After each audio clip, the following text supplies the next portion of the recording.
Halo teman-teman, kita kembali lagi di analisis kali ini.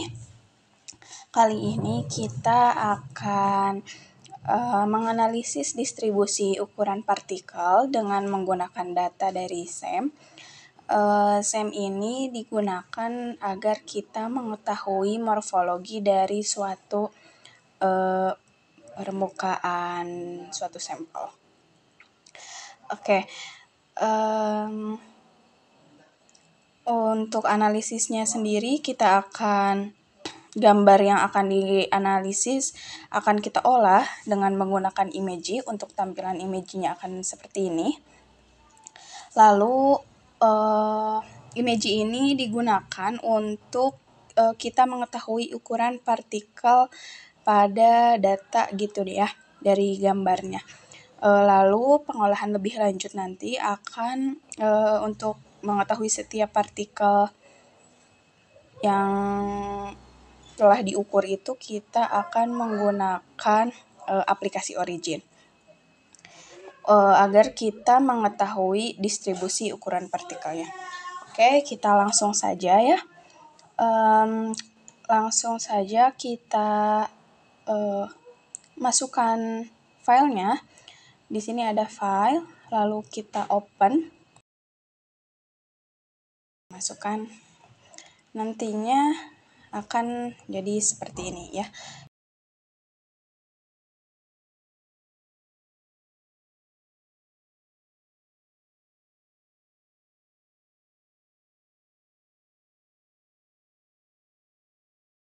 Oke. Kita langsung saja. Untuk image-nya kita ubah dulu. Di sini ada image. Untuk type-nya kita ubah dulu ke 8 bit. Ya, karena di sini sudah, maka udah aja, nggak usah kita ubah ke 8 bit. Lalu kita ke analyze, lalu ke set scale, lalu klik to remove scale-nya terlebih dahulu ya. Klik OK. Nah, untuk mengetahui skalanya, di sini ada garis di bawah skala yang 1 mikrometer ini. Kita perbesar saja. Kita akan buat garis di panjang garis yang ini untuk mengetahui skala yang akan kita gunakan nantinya. Kita gunakan strike ini. Lalu kita gambar garisnya, kita tekan shift agar garisnya tidak bengkok ya. Kita tarik. Nah, sudah. Lalu ke analyze lagi. Lalu set scale lagi. Nah, di sini distance in pixelnya sudah ada ya. Lalu untuk known distance-nya kita masukkan data yang 1 mikrometer ini. Tetapi image ini mempunyai skalanya itu pada nanometer, sehingga kita ubah 1 mikrometer ini menjadi 1000 nanometer, setara dengan 1000 nanometer. Kita ubah jadi 1000. Lalu untuk unit of length-nya kita ubah juga menjadi nm atau nanometer. Klik OK. Nah, selanjutnya kita akan mengukur partikel-partikel ini yang ada. Caranya yaitu untuk setiap satu ukuran partikel tidak digunakan sebanyak 2 kali gitu ya. Jadi kita harus menandai setiap partikelnya. Kita perbesar bagian di bagian sini terlebih dahulu. Kita perbesar. Karena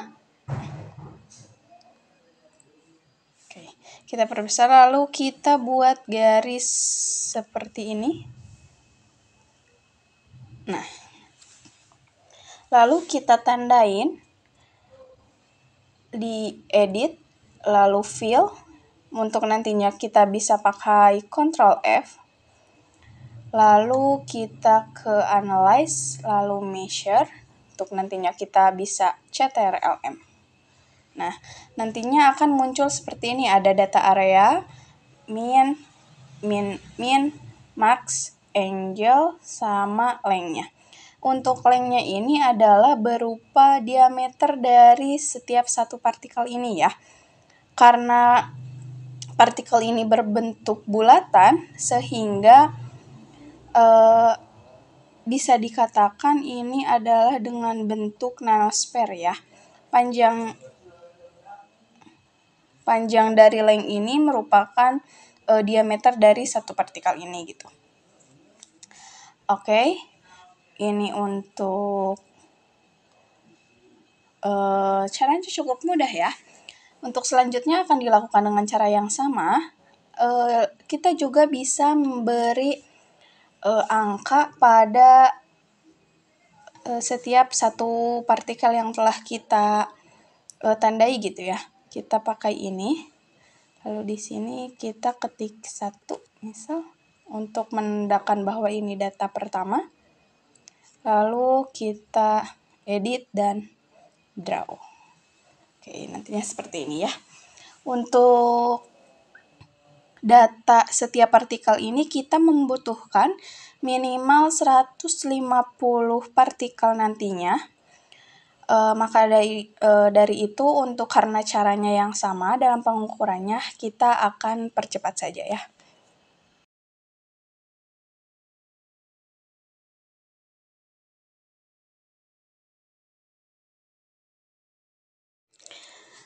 Oke, di sini aku sudah menggambar atau menandai ya sebanyak 282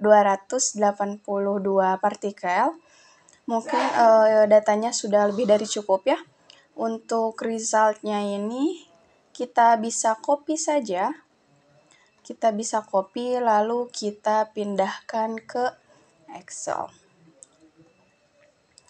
Nah, seperti ini untuk nantinya di Excelnya sudah ada 282 ya.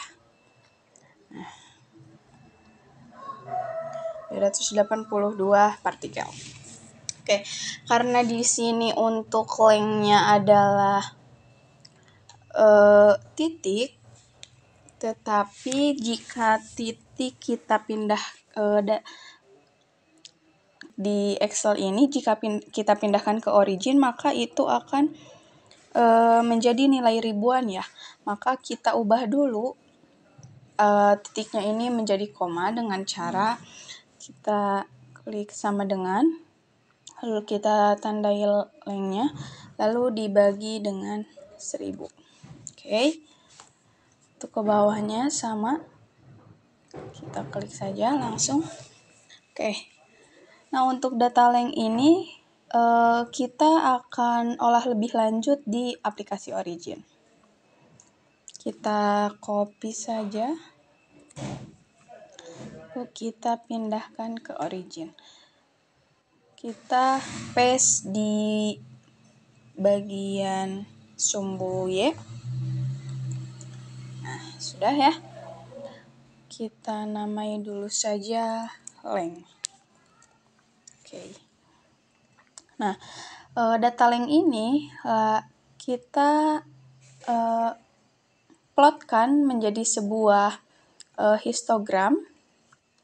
Kita ke plot, lalu ke statistik dan histogram. Oke, nantinya akan seperti ini ya. Data dari 282 partikel tadi, jika digambarkan dalam histogram nantinya akan seperti ini. Lalu kita klik pada kurvanya, lalu klik kanan, lalu kita ke Go to Bin Worksheet. Oke. Nah, nanti akan muncul seperti ini ya, teman-teman. Untuk bagian bin center dan cone-nya kita blok dulu. Lalu kita buat kolom dari data bin center dan cone ini. kita ke plot menjadi kolom. Nah, intinya akan seperti ini ya, teman-teman. Lalu, selanjutnya, klik pada kurvanya, lalu kita ke analisis. Lalu kita ke fitting. Dari fitting kita ke non-linear curve fit, lalu open dialog.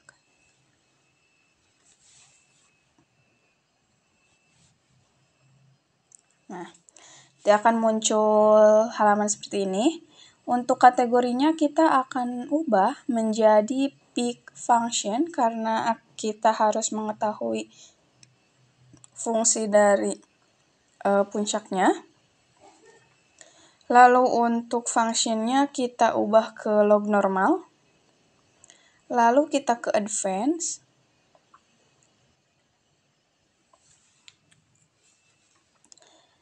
Lalu kita ke quantities to compute.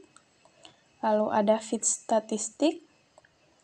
Lalu untuk yang R-square COD ini untuk mengetahui nilai rata-ratanya ya. Ini bisa kita checklist dulu. Lalu kita fit.